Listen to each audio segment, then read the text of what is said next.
Shall we begin? Good morning. Please take your seats. I call the meeting of the General Committee on Political Affairs and Security to order. Colleagues, the agenda for the meeting has been distributed. Could I advise you to adopt the agenda? Are there any objections to adopting the agenda? Without objection, the agenda is adopted. Thank you very, very much and welcome. Before we begin the business of the committee today, I would like to express my deepest condolences to the Turkish delegation. Once again, a heinous terrorist attack has killed and hurt innocent civilians, this time at Ataturk International Airport in Istanbul.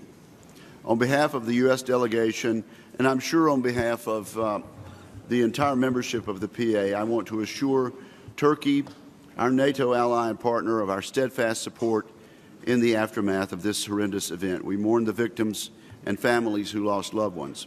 Only 3 years ago, we gathered in Istanbul for this meeting, hosted by the Turkish Grand National Assembly. The attack there, like the attack in Brussels earlier this year, is a stark reminder of the dangers we face and the importance of strategic security efforts. The OSCE and the Parliamentary Assembly can play a meaningful role in bringing together our nations to confront terrorism. In her report and resolution, Ms. Sederfeld, our rapporteur, has underlined a number of challenges that this institution should address. Let me highlight one in particular, and I quote, condemning transnational terrorism in all its forms and identifying it as a common threat and a shared responsibility for all participating states. I agree that this is a major priority for the OSCE. I also believe that the committee should focus on another key point in Ms. Sederfeld's report and resolution, Russian aggression against Ukraine. The Minsk agreements are increasingly under threat. Our OSCE monitoring mission reports that more than 130 Ukrainian military personnel have been killed and more than 770 have been injured since the announcement of a ceasefire last year. Other aspects of the Minsk agreement remain unfulfilled, including the withdrawal of all heavy weapons. Of course, the illegal occupation of Crimea continues as well. My colleagues, the issues we will discuss in our committee over the coming days are crucial to the work of our Assembly and to OSCE. I hope we will use our valuable time here together to understand each other's positions and develop ways to address common challenges. I look forward to frank and open exchanges, and I assure you that I will do my part as chairman to ensure that all perspectives have the opportunity to be heard. May I remind colleagues that the election of committee officers for the 26th annual session of the Assembly will take place during the committee's final session, which is likely to take place on Monday morning. Nominations for candidates for election should be handed to the table office no later than the start of that session, 9 a.m. on Monday morning. The committee is scheduled to have 4 meetings during this session. First, we will have the report and draft resolution prepared by our rapporteur, Ms. Sederfeld, on the theme of this year's annual session, 25 years of parliamentary cooperation, building trust through dialogue. 87 amendments have been tabled to the draft resolution.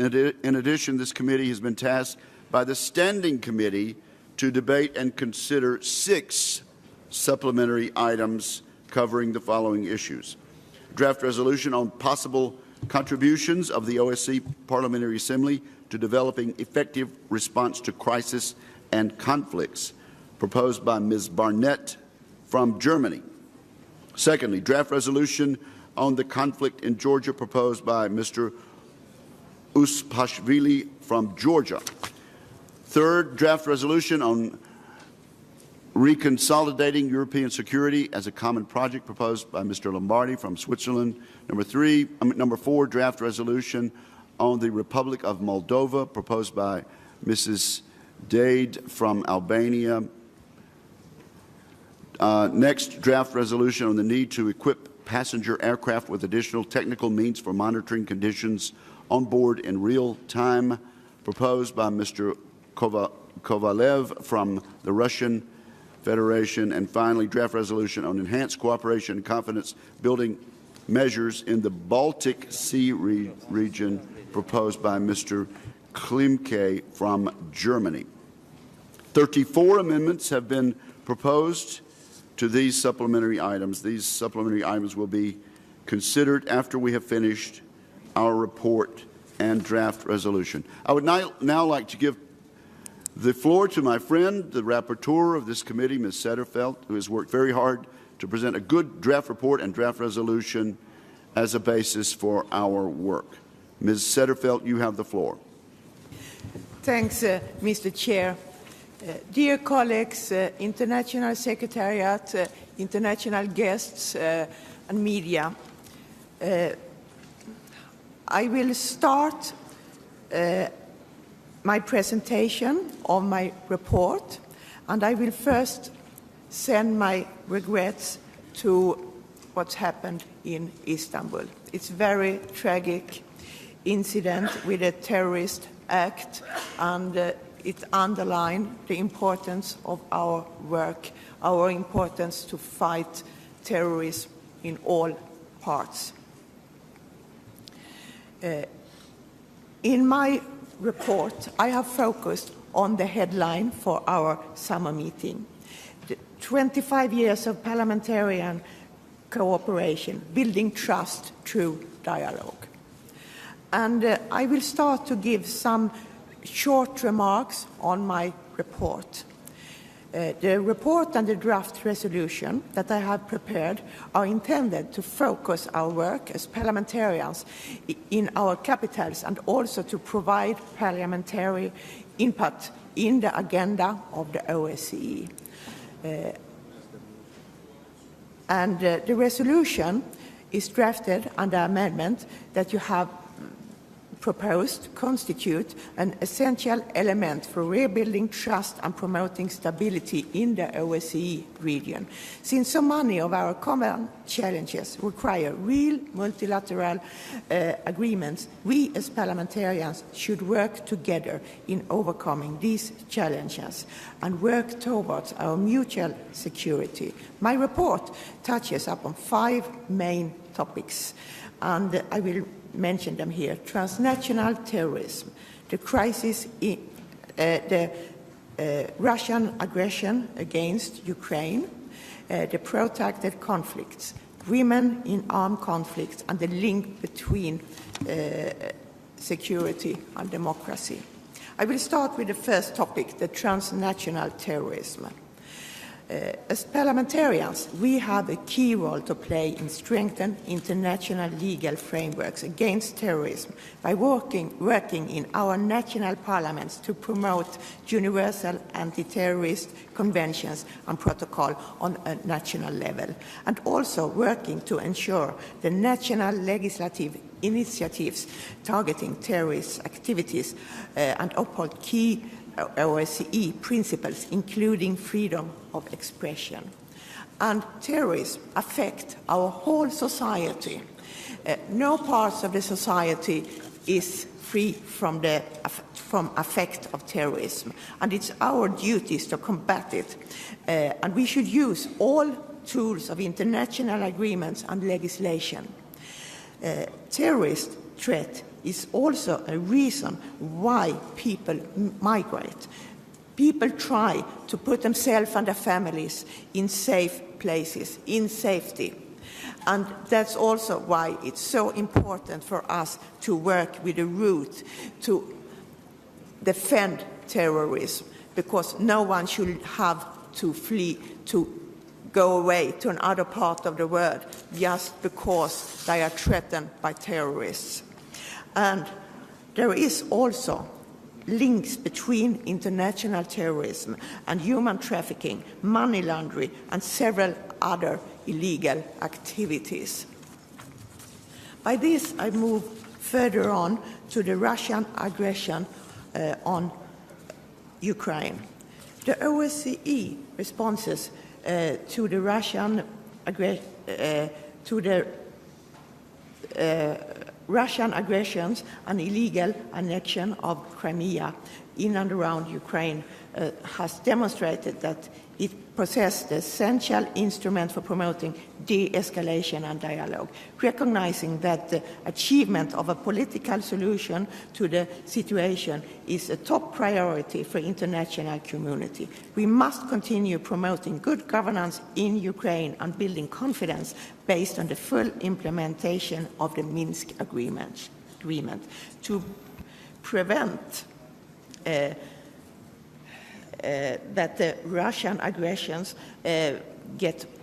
move forward and will be another frozen conflict or continue to be an open conflict. We as parliamentarians should strengthen our role in this effort by facilitating inter alia more in depth and productive and in a productive dialogue.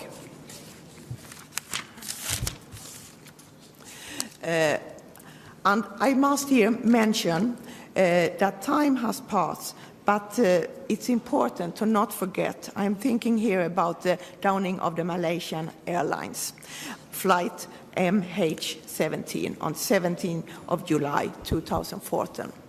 It's very, very important that we as parliamentarians, we will do whatever we can for demanding that there should be transparency and an investigation what happened. And this is important to ensure justice for the victims and their families. And I will also underline the work of the OSCE peacekeeping mission with international observers. OSCE keep a very important role for preventing violence against civilian people. But it's also serious because there are threats and violence against the OSCE mission.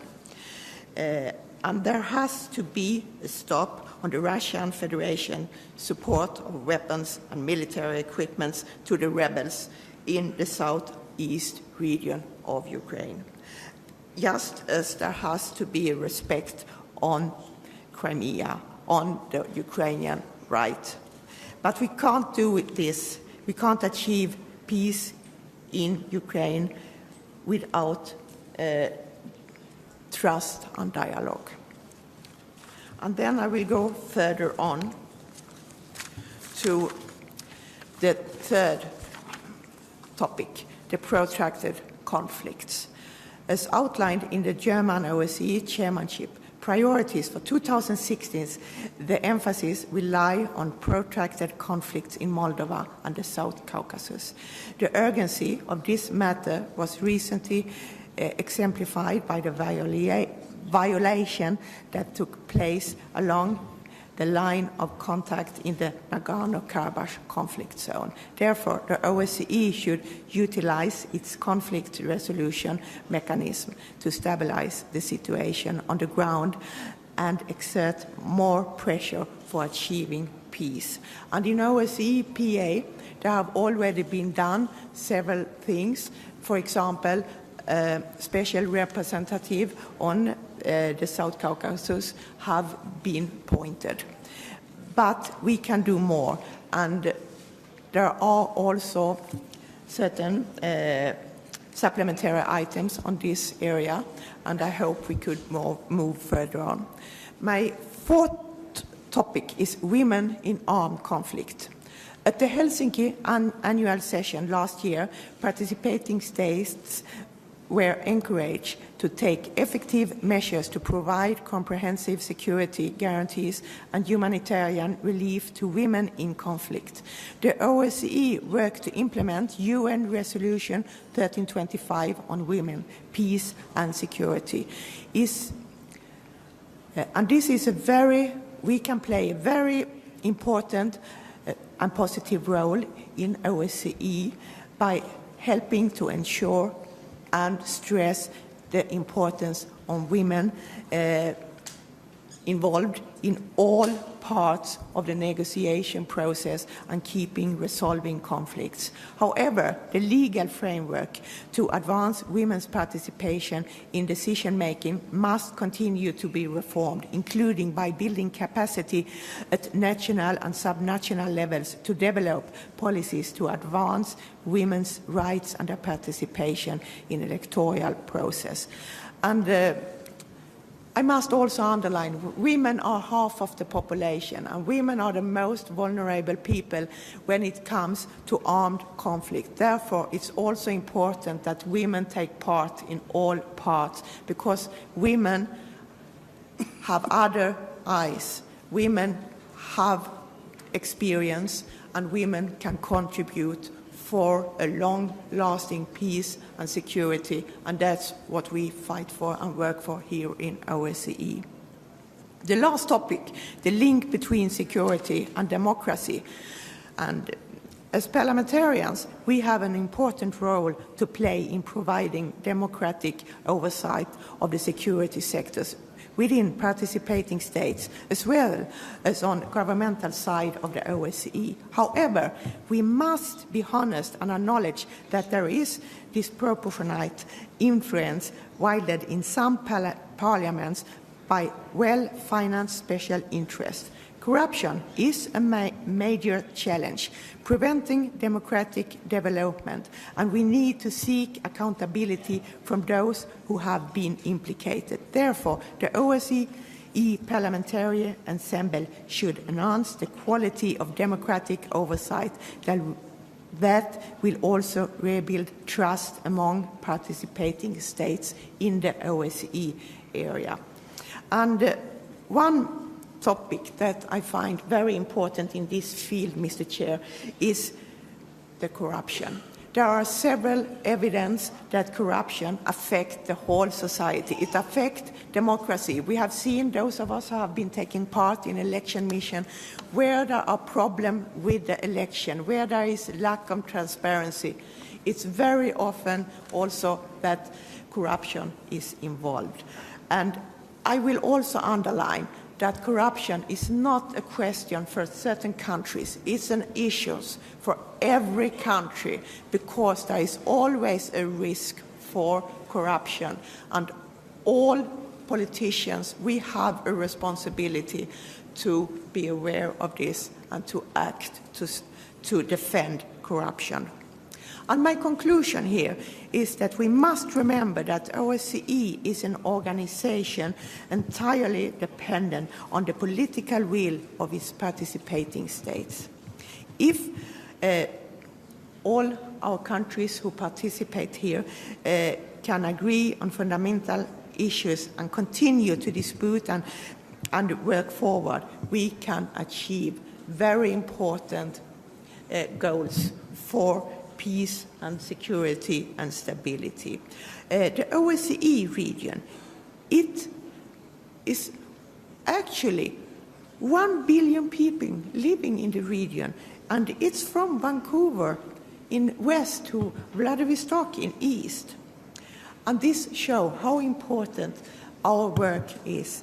And I do look forward a very fruitful debate. And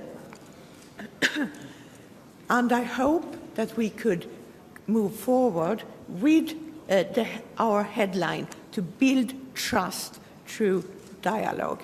Thanks, Mr. Chair. Thank you very much, Ms. Setterfeld, for your excellent work, and let's express our appreciation.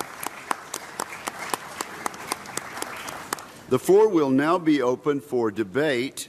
It would assist me greatly if any member wishing to speak during the debate could add his or her name to the register as early as possible.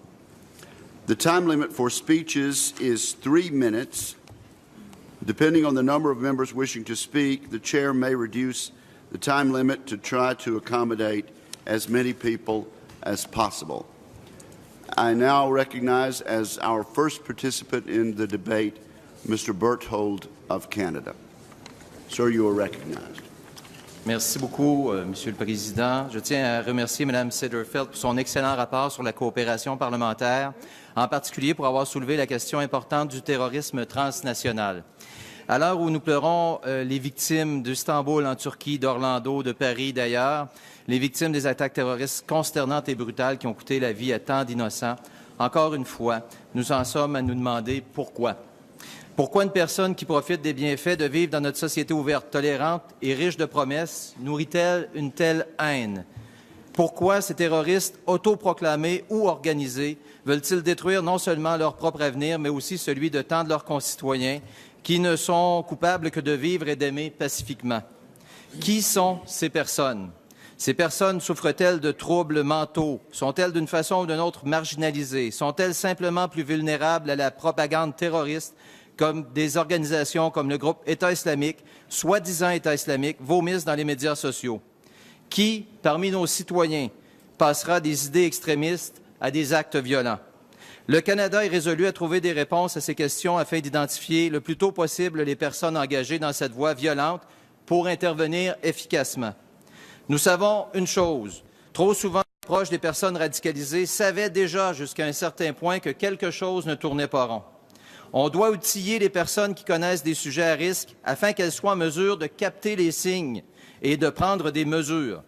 Les services de renseignement, les forces de l'ordre font tout en leur pouvoir pour détecter les menaces. Toutefois, ils sont les derniers barrages contre la terreur et malgré tous leurs efforts, on l'a vu, ça ne fonctionne pas toujours.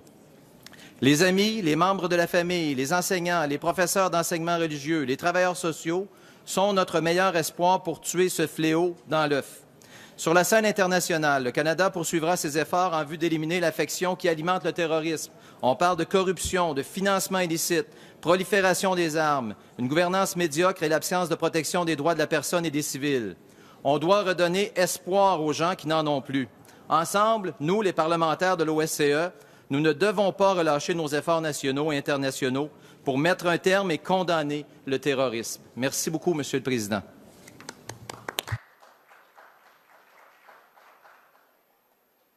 Thank you very much. Our next speaker is Mr. Adribakov of Kazakhstan. Спасибо, уважаемые коллеги. Прежде всего, я хотел бы отметить весьма содержательный доклад госпожи Маргарет Сидерфельд по самым актуальным вопросам международной повестки дня. Действительно, сегодня именно сотрудничество в области безопасности особенно актуально в свете расширения конфликтов на Ближнем Востоке. Расширение террористической организации «Даиш», которая непосредственно влияет на ситуацию в Европе и на всем пространстве ОБСЕ. Надо сказать, что «Даиш» уже присутствует в Афганистане, и безопасность в регионе Центральной Азии также становится под вопросом. В это условие глава государства Казахстана выступил на 70-й сессии Генеральной Ассамблеи ООН с целым рядом инициатив, направленных на борьбу с терроризмом. В частности, он предложил учредить под эгидой ООН единую мировую сеть противодействия международному терроризму и экстремизму, который будет действовать по единым для всех государств нормам и правилам.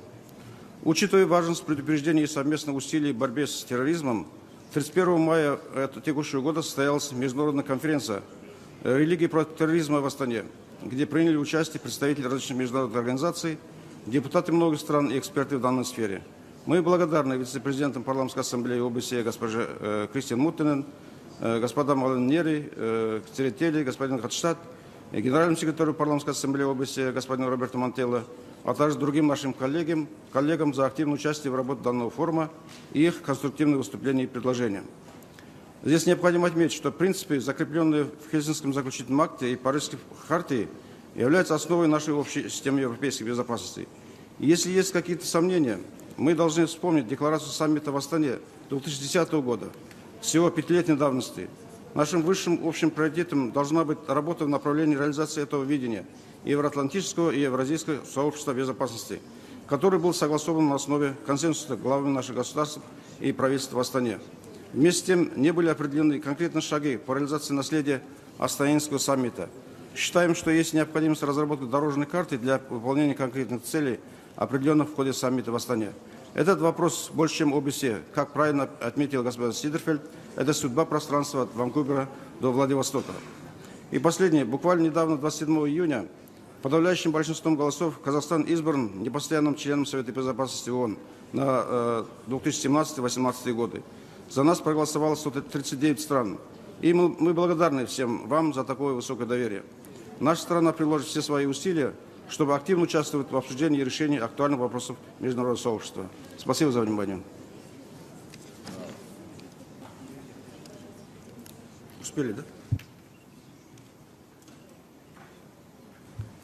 Thank you very much. Our next speaker is Mr. Kafkalias of Cyprus. Thank you, Mr. Chairman. The political system is undergoing a deep crisis which hampers confidence and security building in the OSCE area. Growing mistrust between states upon divergent security perceptions and interests, as well as citizens' uncertainty and disillusionment towards institutions and their representatives, sadly point at a lack of vision and leadership. The marginal Brexit outcome leaves the British society deeply divided and the European Union confronted with serious economic, political and institutional challenges. Leadership must prevail and must be properly translated into corrective measures against the Union's democratic deficits and rigid austerity policies which alienated citizens and give room for nationalism and populism to thrive. Unity and solidarity are key words in efforts to deal with the unprecedented refugee crisis. At these critical moments, there is no room for double standards or political bargains at the expense of member states like those affecting Cyprus regarding Turkish European course. Standing up for international law and human rights constitutes a litmus test for the relevance and credibility of the international community and the European Union in particular. In the Middle East region, arms exports continued unabated, further fueling conflicts. Greater openness is urgent regarding major exporters' assessment processes and their authorizations or denial of a transfer depending on its potential for diversion, destabilization, or human rights violations. A fresh momentum is necessary for the revival of the peace process that will hopefully lead to a secure state of Israel and a viable state of Palestine living side by side. Negotiations gathering all regional and international actors must promptly start towards achieving a political breakthrough that will end the bloodshed in Syria. All efforts must be made for the stabilization of Iraq and Libya and Yemen. Regrettably, the latest terrorist attack in Istanbul is neither the first or the last in a chain of extremist violence. While unequivocally condemning such acts, the context in which they have emerged and flourished points at the adventurous and destructive policies of the global powers in the Middle East. Jihadist attacks being now perpetrated anywhere, at any time, and against anybody, stress the limitations of military operation against ISIS and human smuggling as long as political leadership to tackle the root causes thereof falls short. And consecutive ministerial councils and the Helsinki Plus 40 process have confirmed the OSCE needs to take decisive political steps in efforts to achieving a security community. These essentially pertain to participant states' implementation of the OSCE principles regarding international law, which must lie at the core of confidence and security building dialogue, and to the OSCE's empowerment to see to their implementation. The OSCE-PA must play its due role as an integral part of the OSCE in this regard. Thank you, Mr. President. Thank you very much. At this point, there are 14 delegates who have requested to speak in general debate. And as chair, I will now announce that the list is closed. Our next speaker will be Mr. Slitsky of Russia. Большое спасибо, господин председатель. 25 лет парламентского сотрудничества в рамках нашей организации – это серьезный период для того, чтобы сегодня определиться с целями на будущий период. с целями, к которым нам предстоит совместно идти в это непростое для мирового сообщества время. Мы все эти 25 лет, начиная с рекомендации Парижского саммита в 90-м году о создании парламентского ассамблея, шаг за шагом старались выстроить безопасную и вместе с тем открытую Европу, основанную на принципах созидания. Однако, к сожалению, сегодня должен констатировать, что потенциал нашей парламентской ассамблеи за весь этот период так и не был полностью реализован для построения новой, открытой и гармоничной системы европейской безопасности. До урегулирования вопроса о правовом статусе нашей организации, принятия ее устава, рассчитывать на возможность согласования параметров миротворчества не приходится. Что касается ситуации на Украине, о которой сказала госпожа Седерфельд, хотелось бы сразу отвести обвинения в российской агрессии и в поставках оружия.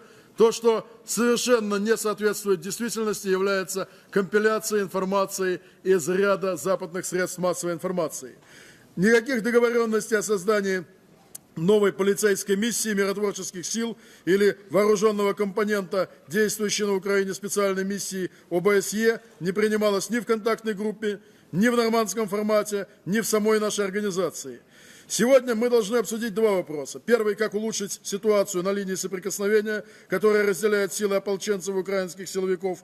Проблема в том, что украинские войска пытаются занять серые зоны на этой линии и постоянно, к сожалению, уничтожают ополченцев и мирных жителей. При этом они используют те вооружения, которые были запрещены Минскими соглашениями. Чтобы решить эту проблему, наша организация предложила создать на линии соприкосновения зоны демилитаризованные и поставить там, а также в местах хранения отведенных вооружений наблюдателей ОБСЕ. Российская сторона это поддерживает. Второй вопрос касается безопасности местных выборов в Донбассе. Согласно Минскому комплексу мер, все, что касается выборов, включая их безопасность, Киев должен согласовывать напрямую с Донбассом. Пока до этого еще далеко.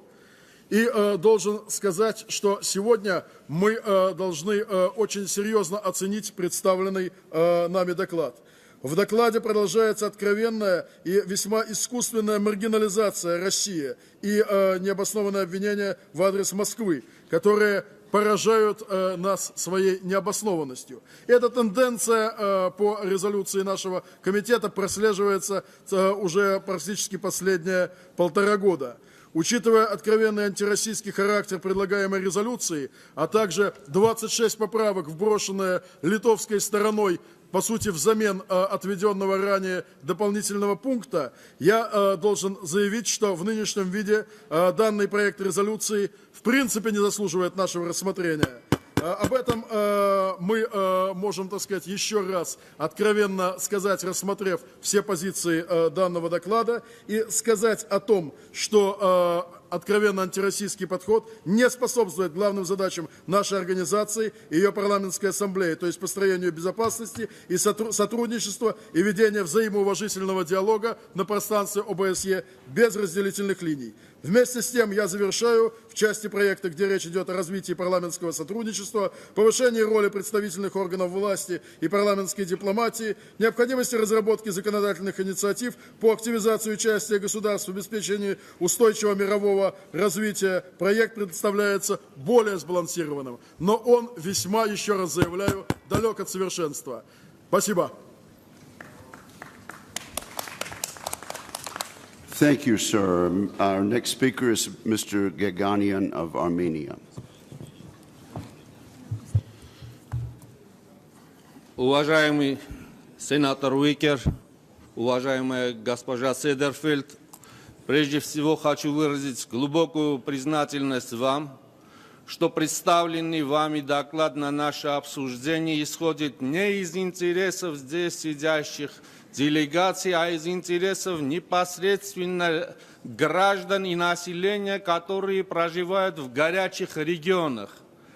Это спрессованное выражение их боли, их чувств и неуемное стремление к миру, к установлению безопасности на территории их проживания и к началу диалога по смирению, по примирению, по сотрудничеству. Вместе с тем, хотелось бы обратить внимание на очень завуалированную хитрость, которая может подорвать основу того всего положительного, что заложено в этом документе. Что я имею в виду? Еще в мае текущего года в Вене сопредседатели Минской группы в лице министров иностранных дел Франции, России, госсекретаря США Джона Керри, а также председательствующего в ОБСЕ Франк-Вальтера Штайнмайера состоялась встреча президентов Армении и Азербайджана. Была трудная, но плодотворная встреча, по итогам которой выступили сопредседатели Минской группы, и вся нить их выступления свивалась вокруг той истины, что надо очень внимательно и очень осторожно подходить к вопросу, без всяких резкостей и имея главной целью начало диалога, начало примирения и укрепления мер доверия. Дальше и больше. В Санкт-Петербурге также состоялась встреча президентов Армении и Азербайджана под председательством президента России Владимира Путина. Буквально позавчера состоялся телефонный разговор Джона Керри с президентами Армении и Азербайджана, где опять-таки основной упор делался на безупречное выполнение условий, которые насаждают мир и укрепляют доверие. Армянская делегация специально на этом заседании не распространила варварские снимки, когда убитых армянских воинов обезглавливают и с улыбкой на лице позируют перед телеэкранами, и это ставят в электронный портал Бакинского государственного университета. Когда мы видим почерк ИГИЛ, когда живого армянского воина опять-таки обезглавливают, а самое что ни на есть кощунственное в том, что все эти люди удостаиваются государственных наград. Мы специально это не распространили, потому что мы знаем, это не будет служить укреплению доверия. Поэтому убедительная просьба быть предельно внимательными к тому, с какими поправками выступает та или иная делегация. Если поправки изначально подрывают суть этого очень мудрого документа, надо их отмести с порога. Большое спасибо за внимание. Thank you very much. And our next speaker is Mr. Guminsky of Belarus. Уважаемый председатель, уважаемые дамы и господа, совсем недавно белорусы вспоминали одну из наиболее трагических страниц в истории нашей страны. 75 лет назад войска фашистской Германии вторглись на территорию Советского Союза. Мы дорого заплатили за победу в этой войне. Погиб каждый третий белорус. В руины были обращены белорусские города и села. Практически полностью была уничтожена экономика республики. Трагический опыт минувшей войны, безусловно, повлиял на наши отношения к вопросам безопасности. Поэтому нас не может не беспокоить текущее состояние дел в сфере безопасности на европейском континенте. Одним из важнейших принципов обеспечения коллективной безопасности является ее неделимость. Он предполагает, что государства-участники не будут укреплять свою безопасность за счет других. Но вот насколько этому принципу отвечает развертывание системы противоракетной обороны в Центральной и Восточной Европе, наращивание присутствия в этом регионе сил НАТО, обеспечивать стабильность, предсказуемость и транспарентность в военной сфере, укреплять безопасность без наращивания военных потенциалов и военного присутствия можно и нужно, развивая режимы контроля над обычными вооружениями и меры укрепления доверия и безопасности. Полагаем, что именно наша организация является оптимальной площадкой для объединительного диалога по всем актуальным вопросам общеевропейской безопасности, затрагивающим интересы всех государств-участников, от контроля над вооружениями и противоракетной обороны до борьбы с терроризмом и укрепления экономического сотрудничества. При этом прямое межпарламентское сотрудничество по данным направлениям имеет принципиально важное значение для преодоления накопленных противоречий и сближения позиций. Нельзя не отметить особую роль ОБСЕ в урегулировании кризисных ситуаций и конфликтов. В частности, мы высоко оцениваем посредническую роль ОБСЕ в рамках трехсторонней контактной группы по урегулированию в Украине, готовы и далее создавать все необходимые условия для проведения встреч трехсторонней контактной группы и ее подгрупп в Минске. Мы также поддерживаем деятельность специальной мониторинговой комиссии в Украине. Уважаемый господин председатель, дамы и господа, в кризисные времена особенно возрастает ценность диалога, умение слушать и слышать друг друга. Мы глубоко убеждены в том, что укрепление общеевропейской безопасности должно основываться на отказе от блокового и санкционного мышления, попыток укрепления собственной безопасности за счет безопасности других, а также на восстановлении стратегического единства государств-участников ОБСЕ в отношении общих целей и принципов сотрудничества. Благодарю вас. And thank you very much. Our next speaker is Ms. Muradova of Azerbaijan. Спасибо, уважаемый председатель.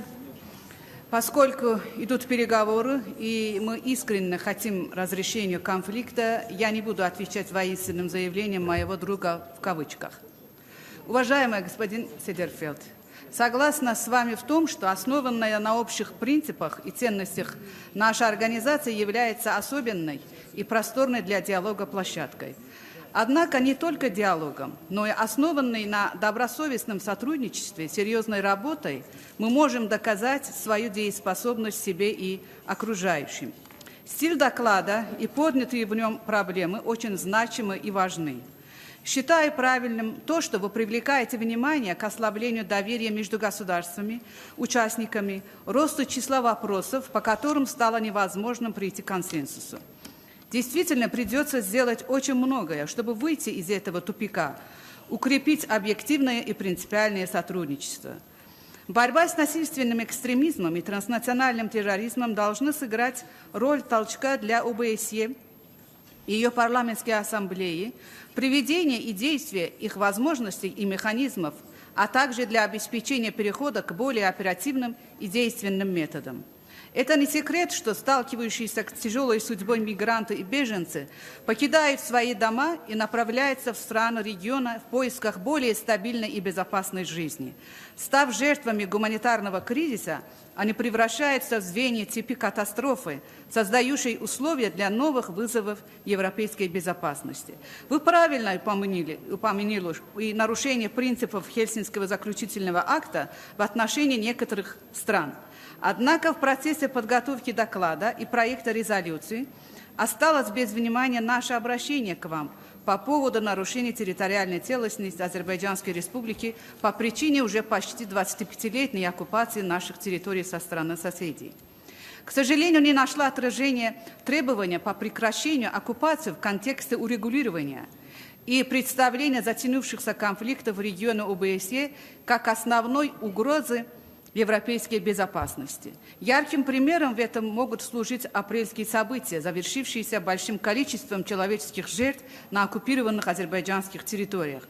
Мы надеемся, что вместе с призывом в докладе и в проекте резолюции к полному разрешению конфликтов вы примете и наши поправки к выражению этих призывов. Еще было бы уместно отметить разработку гарантий для обеспечения безопасности стран, не присоединившихся ни к одному блоку. Можно только приветствовать особое внимание в документах женщинам в условиях конфликта, значимости их роли в достижении продолжительного мира и безопасности. Нужно усилить шаги по увеличению их роли как несущих ответственность участников, а не только пострадавших от конфликтов. Мы должны стараться, чтобы намерения и заявления по разрешению конфликтов в период председательствования Германии обратились в реальность, а духом Хельсинки прониклись бы все столицы от Ванкувера до Владивостока.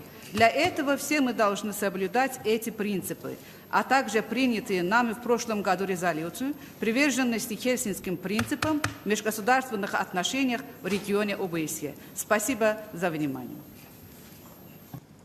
And thank you very much. Our next speaker is Ms. Bellens of Belgium. Thank you, Mr. Chair.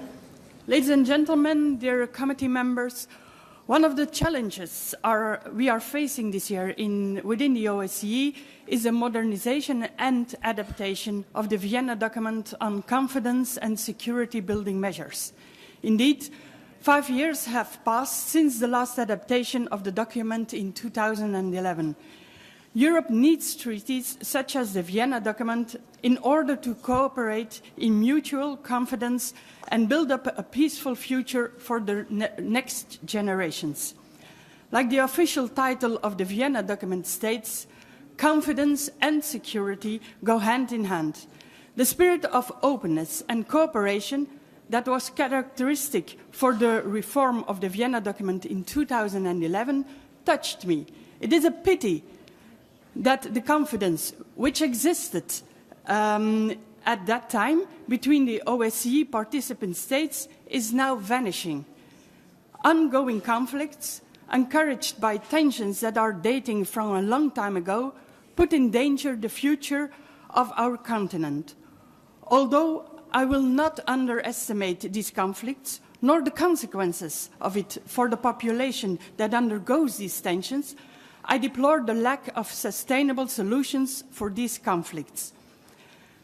There are some questions we have to ask. How do we have to handle the future of Europe? Which environment do we have to create in order to give the future generations any perspectives and welfare? A more prosperous future for our children begins with a safe future. Therefore, OSCE has to do utmost in order to play her role as a platform for consultation and dialogue.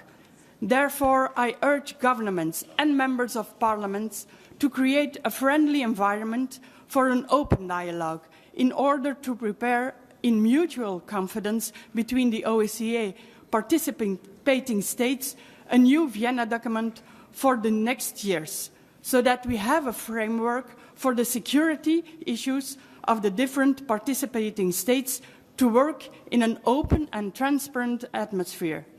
In this way, we will be sure that we do not have to be afraid of each other.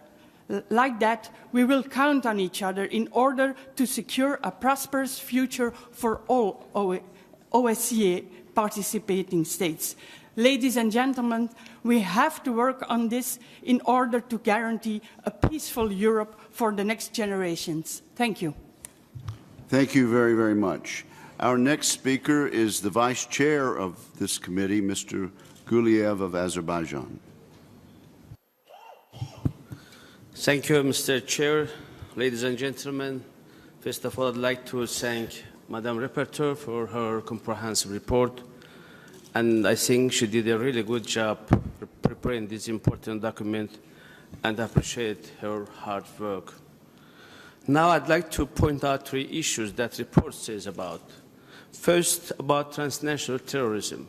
Unfortunately, we all were deeply saddened by the news of the recent terror attack at Istanbul Atatürk Airport, in which a great number of people killed and wounded. Today, the whole world is faced with the terrible scourge of terrorism. I extend my deepest condolences to the families and loved ones of those who died and the whole people of Turkey. The situation calls for a general mobilization of forces and decisive struggle against terrorism. I do believe that this is the right time for OSCE has to develop an effective anti-terror mechanism and achieve the unity of the efforts of participating states with differing political stances under a common international anti-terror coalition. Second is about protracted conflicts that occupies our agenda for many years. I think OSCE should achieve the settlement of the conflicts existing in Moldova and South Caucasus region based on principles of international law. We have adopted last year Helsinki new resolution about the adherence to the Helsinki principles in interstate relations in the OSCE area. I think it could serve as a base or legal frame for settlement the conflicts in the OSCE area. I welcome the fact that Germany has declared the settlement of existing conflicts as priority of its chairmanship and the number of initiatives the country has made in this regard. I personally believe that OECPA should support the statement constantly made by the chairman in office, by Mr. Walter Steinmeier, about the unacceptability and dangerousness of the existing status quo for Armenia-Azerbaijan Nagorno-Karabakh conflict. I positively value that the recent meetings between the presidents of Armenia and Azerbaijan on the 6th of May in Vienna and the 20th of June in St. Petersburg, and hope that the understanding achieved over the course of these meetings will soon bring concrete results towards the settlement of the conflict. Third, women in armed conflicts. When it comes to the situation of women as a result of military conflicts in the OSCE region, this is indeed considered to be an obvious and serious challenge for all of us. Therefore, the OSCE should focus more on this issue and carry out urgent measures for the restoration of the violated rights of women suffering from their conflicts, the women who became refugees, IDPs, hostages, and war prisoners. I'd like to ask Ms. Fry, who is our representative for gender issue, to prepare to come with some suggestions for the next meeting, annual session in Minsk. Maybe she can elaborate or come up with some draft resolution about the particular issue which is related to the women who are under such a condition. Thank you very much, Mr. Chair. Thank you very much, Mr. Guliev. Our next speaker is Mr. Voridis of Greece. Thank you, Senator. And let me start by saying that I have much appreciated the draft resolution and the report produced in front of us by Margareta Setterfeld. And I'll explain why this report has a specific added value to all those resolutions that we have produced in the past. Unfortunately, we are facing a terrible threat, and we should now prioritize very clearly that this is one of the major, maybe the major challenges that the international community has to face. This is terrorism. And I strongly welcome that you have drafted your report placing at the beginning this challenge and trying to deal with it. Unfortunately, after Paris, after Brussels, after Orlando, lately we had the victims in Turkey. And let me here express the warmest condolences to the relatives and, of course, to Turkey through the delegation that we have here. But one must admit that the international community is failing. We are failing.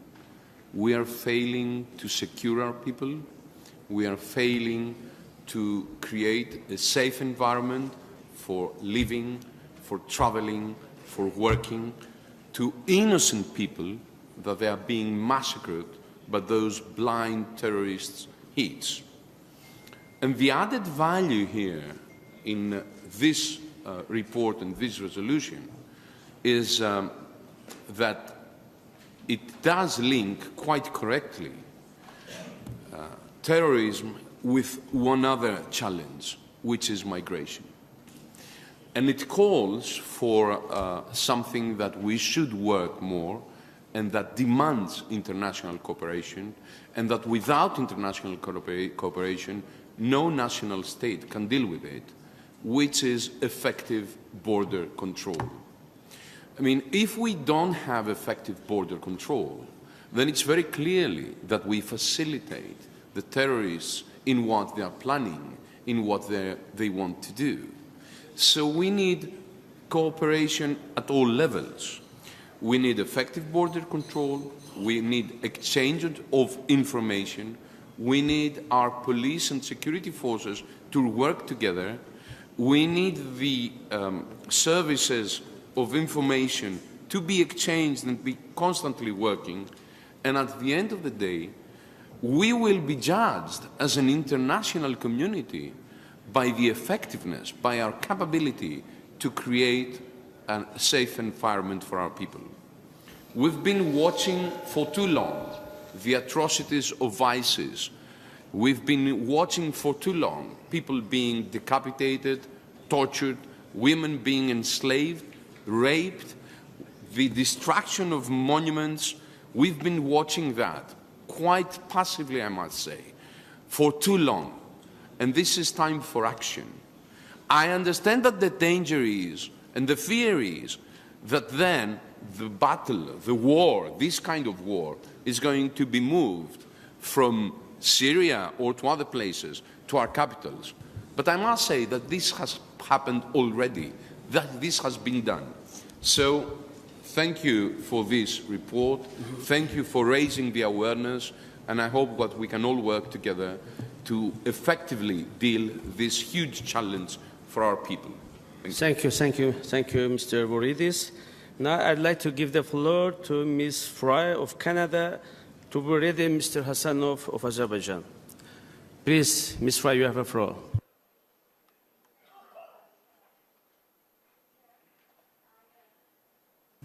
Thank you very much, Mr. Chair. I'm sorry I didn't turn my microphone on. I'm not used to technology. I just wanted to congratulate Ms. Sederfeld on an excellent report. I think this committee and this report actually strikes at the heart of what the OSCE is about. Our ability and our purpose, which is to foster ongoing dialogue, which is to negotiate between East and West, which is to continue to speak together. We did this very well in the Cold War, and our relations improved up until the 1990s and even onward. But we cannot afford to give up even when the Ukraine and other areas are creating problems in order for us to talk to each other. We must continue to discuss and dialogue. We must refrain from the use of threat of force. We must refrain from usurping everyone's territorial integrity, and we must look for a way to find peaceful resolution of disputes and respect for human rights. These are the core principles of the OSCE, and this Parliamentary Assembly must ensure that we make this real and not just talk about it, that we must have that political will to do so. I also want to thank Ms. Sederfeld for actually speaking to the issue of gender equality in the 2004 Action Plan about, I'm pleased to see her supporting 1325 of the United Nations resolution with regard to women in peace and conflict resolution. But I think we've been talking about this since 2004, and we seem to have made very little progress when women are the ones most impacted by conflict and violence. So I'm again asking for the political will for us to move forward. And finally, I wanted to talk about the issue of Ukraine just a little bit. I think this was mentioned. It's really important. It stands as a stumbling block to us working together, to us being able to trust each other, and to us having the ability for dialogue. And I know that we talked about peacekeeping and we talk about peacemaking. Canada has a long tradition of peacekeeping, and we have therefore joined NATO, heading up a 1,000 group that will look at preventing conflict, at peacemaking, at stopping the escalation of violence. These are important things that we all need to take part in to ensure that we are on the ground and that we make sure that we move in concrete ways to protect and to prevent violence and to protect territorial integrity. Thank you very much. Thank you very much. And I'd like to give the floor to Mr. Hassanov of Azerbaijan, to Buridi Mr. Shufrich from Ukraine. Please, Mr. Hassanov, you have the floor. Спасибо, господин председатель, уважаемые коллеги. Прежде всего, хотелось бы поблагодарить госпожу Седерфельд за ее кропотливую работу как докладчик нашего комитета, всесторонний отчет и проект резолюции. Отчет и проект резолюции основываются на трезвом анализе ситуации с вопросом глобальной безопасности, с чем ОБСЕ сталкивается сегодня. В этом контексте я хотел бы выделить проблему нерешенных конфликтов, которые, к сожалению, продолжают быть наиболее серьезной угрозой безопасности нашего региона. Уважаемые коллеги, как вчера было заявлено действующим председателем Ассамблеи, дальнейшее продолжение этих конфликтов подрывает наши совместные усилия гарантировать желаемое будущее для наших народов. Конфликты – это результат серьезных нарушений основных принципов международного права, и их дальнейшая дислокация недопустима. Это требует усиленных координированных действий со стороны международного сообщества во имя достижения мирного разрешения всех этих конфликтов на основе уважения, соблюдения суверенитета и территориальной целостности государств. В этой связи я считаю, что сохранение статуса кво в армяно-азербайджанском конфликте невозможно. Мы должны проявить коллективную политическую волю для скорого разрешения этого конфликта. Последние обсуждения на высшем уровне, их конструктивная атмосфера и достигнутое взаимопонимание по ряду вопросов дают надежду на достижение прогресса во всестороннем урегулировании Нагорно-Карабахского конфликта. Как отметил действующий председатель, рассматриваемые предложения обеспечивают хорошую основу для достижения решения. В этом отношении мы, как парламентарии, тоже должны внести вклад и поддержать инициативы, направленные на мирное урегулирование. Через искренний диалог и серьезные обсуждения различных аспектов конфликта мы можем содействовать и помочь сторонам прийти к соглашению, которое облегчило бы страдания миллионов людей и открыло бы новые перспективы для регионального развития и сотрудничества.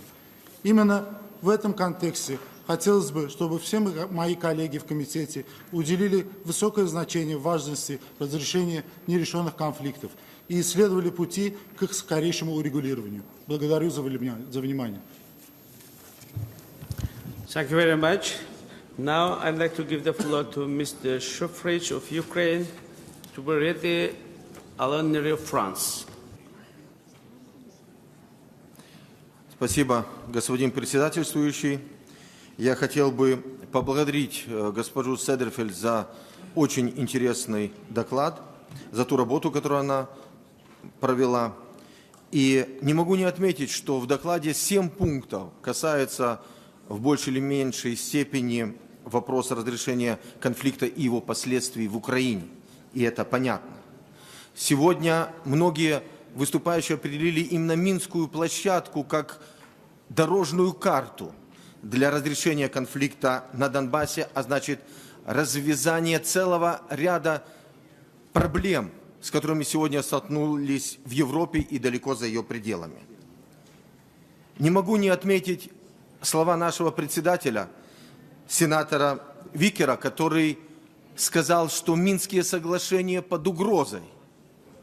И, к сожалению, не могу не согласиться с госпожой докладчиком, которая отметила, что сегодня на восточной границе Украины есть реальная угроза замораживания конфликта, причем в активной военной фазе.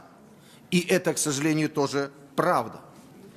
Я 1,5 года назад, к сожалению, был, наверное, одним из немногих оптимистов в этом зале, когда сразу после подписания Минских соглашений, после 12 февраля 2014 года, извиняюсь, 2015 года, заявил о том, что реализация этих соглашений не произойдет, потому что украинская власть в этом не заинтересована.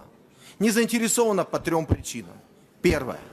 Ответственность за принятие решения о урегулировании вопроса на Донбассе – военный способ. Хочу вам напомнить, что ровно 2 года назад Украина единолично приняла решение выхода из режима перемирия, которое действовало с 20 по 30 июня 2014 года.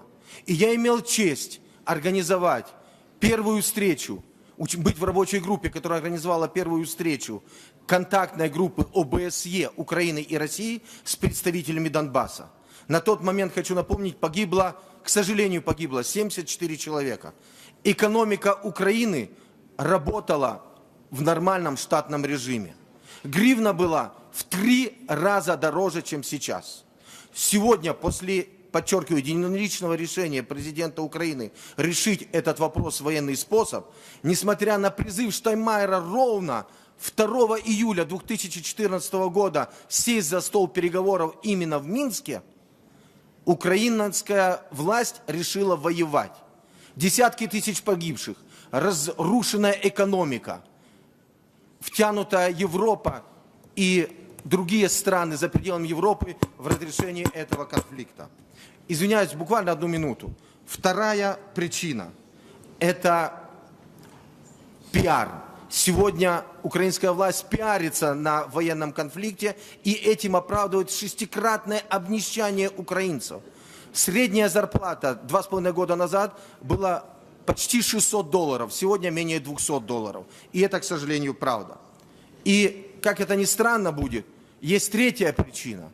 Это 3 миллиона граждан Украины, подчеркиваю, граждан Украины, которые живут на Донбассе, и которые имеют право голосовать и сегодня лишены этого права. Они никогда не проголосуют за сегодняшнюю украинскую власть. И власть это понимает и безумно этого боится.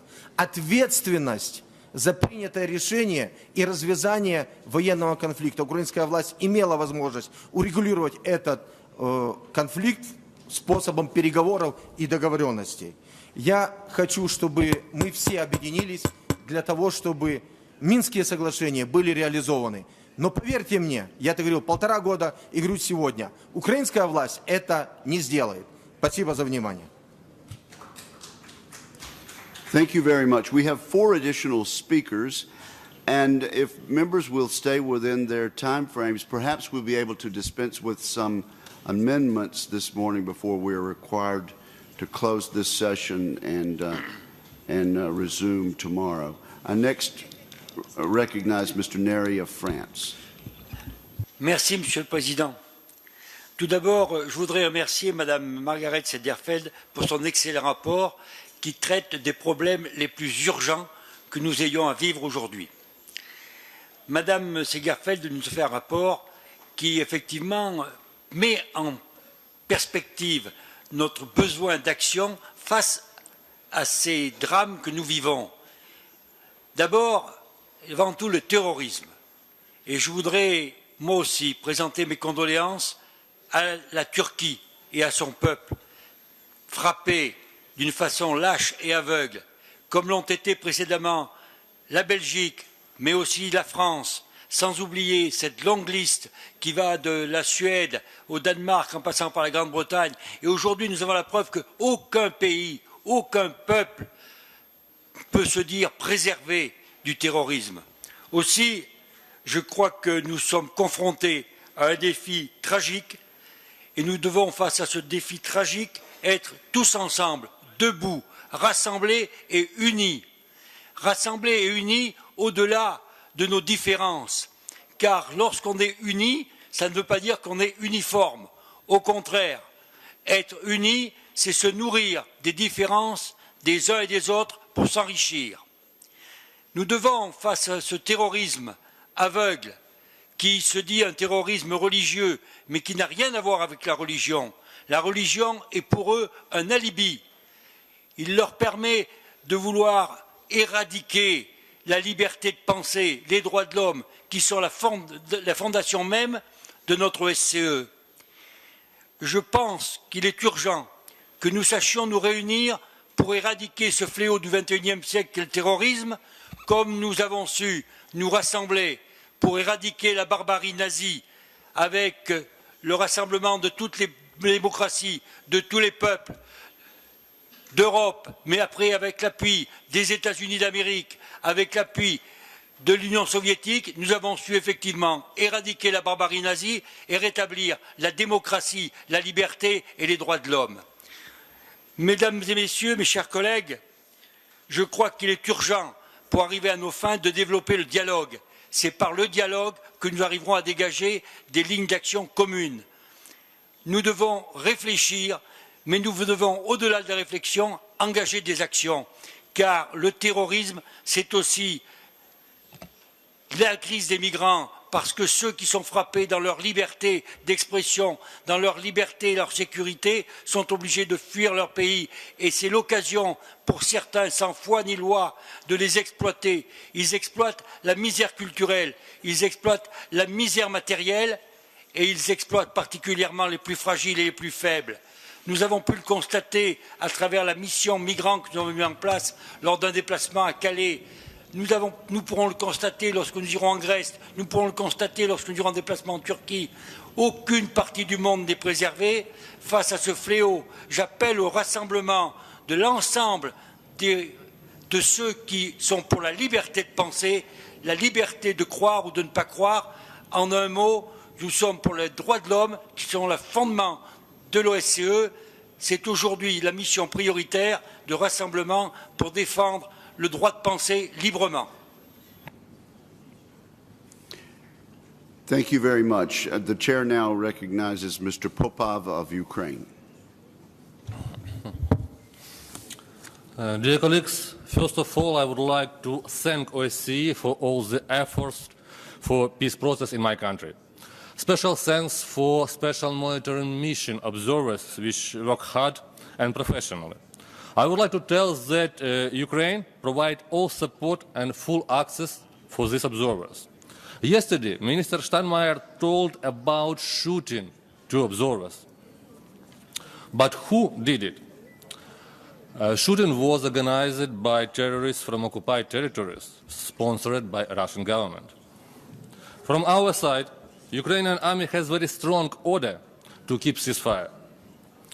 Our army, our servants complains, they die every day, but they execute this order. From another side, a special monitoring mission every day fix dozens of shootings from terrorist side. I would like to stress that we are waiting for promised steps from Russian Federation for several security issues. First of all, to withdraw military servants. We catch them regularly. Even last week, we catched 8 official military servants. They provide testimony about it. Secondly, to withdraw foreign terrorist fighters, which are mainly citizens of Russian Federation, and for sure they are controlled by Russian government. Next, to withdraw heavy weapons. Unfortunately, we have clear evidences of providing new and new heavy military equipment to our territory, to territory of Donbass, from Russian territory. And finally, to guarantee ceasefire from their side. I understand that OSCE is tired of Ukrainian war. Believe us that Ukrainian people from both sides of conflict are exhausted of this war. And we are ready to do all the necessary steps for peace process. Ukraine is ready to start preparation for elections on occupied territories as soon as security requirements will be fulfilled. In this process, we are ready to discuss with OSCE new tools like police mission or like using of advanced technical tools to observe security situation in the region. I would like to stress that we support draft resolution for this committee. Thank you for attention. Thank you very much. And the chair now recognizes Mr. Gerasimov of Ukraine. Dear Chairperson, dear colleagues, in Baku and Helsinki, our Assembly decisively condemned Russian actions as clear, gross and uncorrected violations of OSCE fundamental principles and commitments, including those enshrined in the Helsinki Final Act. Contrary to aspirations of the OSCE community, Russia continues its attack on international peace and order by defying its own commitments and obligations. And it therefore remains critically important that the Parliamentary Assembly reiterates in Tbilisi its resolute rejection of Russian violations and emphasizes the imperative of restoring respect to the OSCE core principles and commitments. This message of solidarity is of paramount importance for the Ukrainian nation, which continues to pay an ultimate price for defending the right to choose its own future. This message of solidarity is also of paramount importance for the future of peace and security in Europe. Aggression will not be accepted in Europe of the 21st century, and the aggressor will bear cost. The last 2 months, unfortunately, were marked with the highest toll of casualties in Donbass since the beginning of 2016. Intensive shellings and attacks remain a sad daily reality for Ukrainian servicemen and civilian population of Donbass. I want to support my colleague Popov, Igor Popov, when we are speaking about special monitoring mission of OSCE in Donbass area. They are real heroes. And let me stress your attention that the combined Russia-led terrorist forces resort to deliberate attacks against the OSCE SMM and its monitoring equipment. 3 SMM UAVs were downed by separatists recently, in particular on 17th of June, 2nd of June, 27th of May, immediately after discovering concentration of Russian heavy weaponry close to the line of contact. On the 20th of May, the terrorists stopped the work of the SMM's remote monitoring equipment in the area of the Donetsk airport by disconnecting the power supply to this equipment. Russian delegate today claimed that Russia is not involved in Donbass. Let me remind that special monitoring mission registered in Donbass exclusive Russian weapons, including thermobaric system Buratino 1, jamming system Zhitel, UAV Orlan-10. The facts of Russian armed aggression are undisputable. Russia must stop its aggression. Thank you very much. Thank you. And our final speaker for general debate is Mr. Torun of Turkey. Thank you, Mr. Chair. Firstly, I would like to express our gratitude for the expressions of condolences and sympathy over the terrorist attack at Istanbul Atatürk Airport on 28th of June. Unfortunately, no place is safe from terrorist threat, as evidenced with the nature and the increase in numbers of terrorist attacks in our region. Solidarity of the international community is essential during such situations. I would like to reiterate the absolute need for even stronger determination to collectively fight terrorism. For our part, we will continue to fight all terrorist organizations with equal determination. Lastly, I would like to emphasize that the international community should cooperate to fight against xenophobia and Islamophobia too, which are recently on the rise following terror attacks worldwide. Thank you very much. Thank you very, very much, and thank you all. I now close the general debate and thank members for their cooperation. We will now move to consider the amendments submitted to the draft resolution. As I understand it, 87 amendments have been tabled, and copies of these amendments have been made available. The correct version before you is AS 16 DRS 1. We must recess this portion of our committee deliberations at 11 this morning, and so perhaps we can deal with several amendments and move that much closer to completing our agenda. In discussing amendments, I will call the mover of the amendment for 1 minute of discussion, and then I will call for an opponent of the amendment who will be recognized for 1 minute.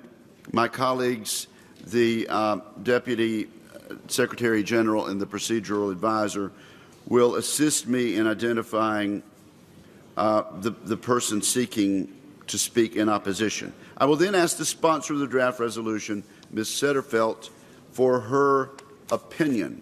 Following that, I shall put the amendment to a vote. Now, an issue came up in past committee meetings with regard to oral amendments. We've since adopted a position on that, and so may I reiterate that. In the event an oral amendment is proposed, in accordance with paragraph 10 of Rule 22 of our Rules of Procedure, first I will ask whether there is any objection to the oral amendment being considered. If there is any objection, the oral amendment cannot be considered and it fails. If there is no objection, we will then proceed to consider the amendment in the same way as other amendments. That is, we will hear from the proposer of the oral amendment, one speaker for and one speaker against, and the opinion of the rapporteur. We will then decide, as always, by a simple majority, whether to adopt the oral amendment. That will be the procedure now, and we move then to Amendment 1. And I call on Ms. Abrami Kieni from Lithuania to propose amendment number 1. Ma'am, you are recognized for 1 minute. Thank you, Mr. Vicker. Maybe you can extend my time for this first amendment because, first of all, I want to extend my condolences to Turkish colleagues and to Bangladesh citizens because recently we are witnessing already terrorist attack in Bangladesh, and to congratulate Margaret Sederfeld with her great job. I join to all those who praised your work, Margaret. Thank you. From other point, a colleague from Russian Federation has expressed his dissatisfaction with amendments proposed by Lithuanian delegation, and I don't want that people would feel some that we proposed anti-Russian amendments. It's not true. And I dare Mr. Vicker to show my book. Recently, I published a book. It consists of my articles written during our independence movement.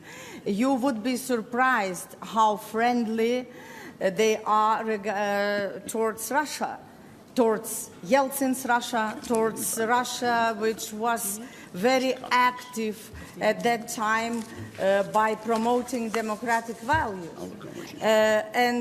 You know, our duty as parliamentarians is to raise the awareness on what's going on around the world. Sometimes maybe it's unpleasant to countries, to states who breach Helsinki Final Act, who breach international law.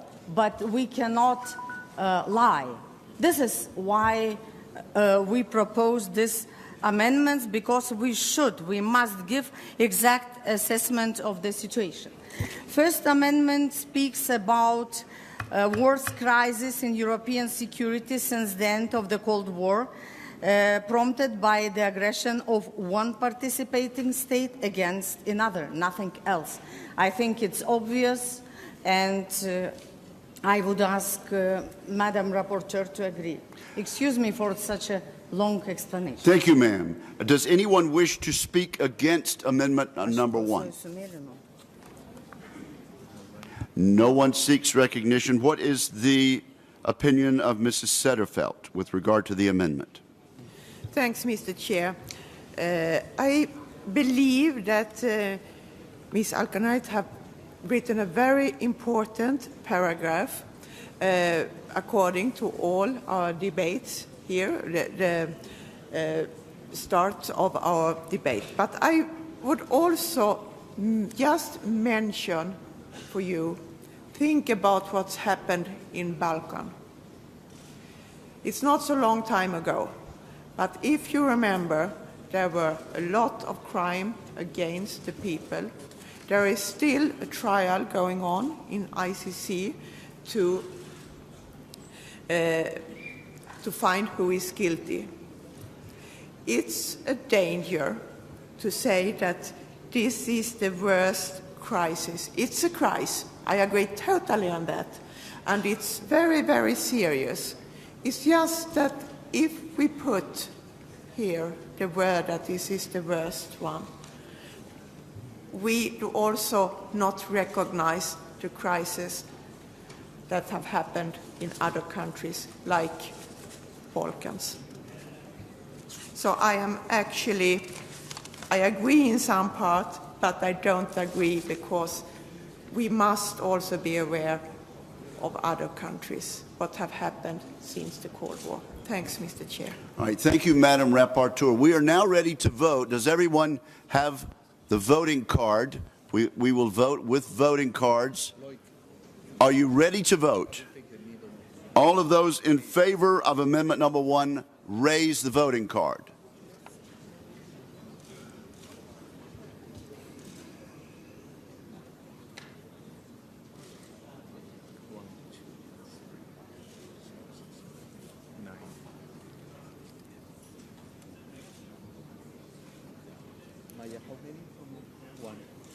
And then quite a few over. Who got these? Thank you. You may lower the card. All opposed, raise the voting card.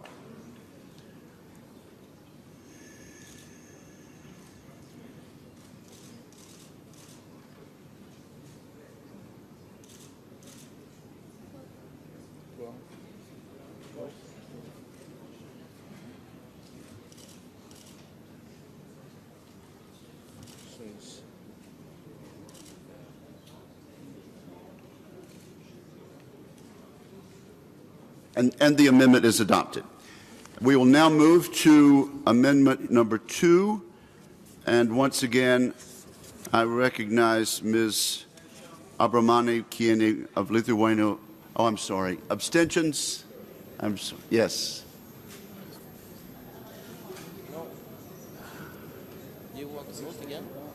No, that's not right. On this way. Thank you You're accepted. very much. And the amendment is adopted. 33 in favor, 27 against. All right. Thank you very much. And we now move to amendment number 2. Amendment number 2 proposes... Just a moment, Ms. Abram. Ja, Andreas Sebi, Schweizer. Herr Wicke, können Sie mir erklären, wie diese Abstimmungszeremonie funktioniert? Ihr sagt, am Schluss ist angenommen, wer zählt da, was ist für ein Resultat da, wie funktioniert das genau? Wir haben das gleiche Problem bereits vor einem Jahr gehabt und fahren wir so weiter? Ich hoffe nicht. All right, is it the... very well. Very well. The chair will simply do that. In the past, there has not been an announcement of the exact votes, but I think members are entitled to know. 33 in favor, 27 opposed, and 10 abstentions. And the amendment is agreed to. And we will adhere to that procedure for the rest of the consideration of amendments. Thank you, sir. Now, Velia, you are recognized for amendment number 2.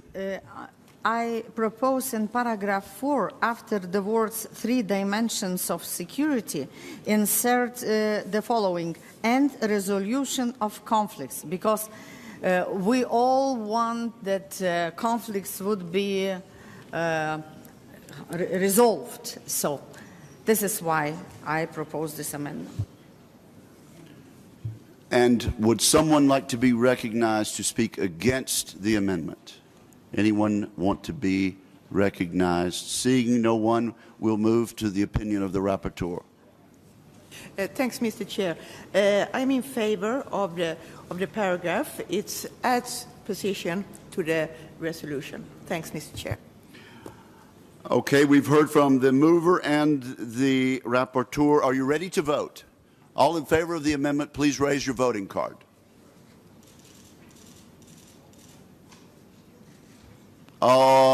Cards down. All opposed? And there's no doubt. Anyone choosing to abstain, raise your card. All right, there's no question, and the amendment is agreed to. Now, we move then to amendment number 3, and once again, Velia, you are recognized to speak for 1 minute in favor of your amendment. I've proposed this amendment having in mind that if agreed, it would make our resolution more consequent.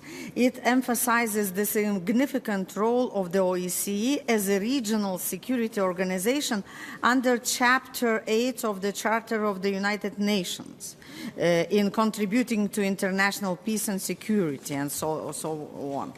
I think it could be agreed. Thank you very much. Who wishes to speak against the amendment? And Mrs. Sederfeld, what is your view regarding amendment number 3? Thanks, Mr. Chair. I agree to amendment number 3. All right, and we will now move to a vote. Are you ready to vote? All in favor of amendment number 3, raise your voting card. It's very clear. All opposed? Raise your voting card. And would anyone choose to abstain? The result is clear and the amendment is agreed to. I want to thank each and every one of you for your courtesy and cooperation, for your suggestions, and for helping us move business along this morning. Now, we will recess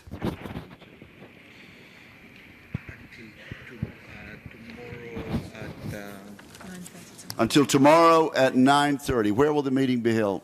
In the same place. The committee is in recess until then. Thank you.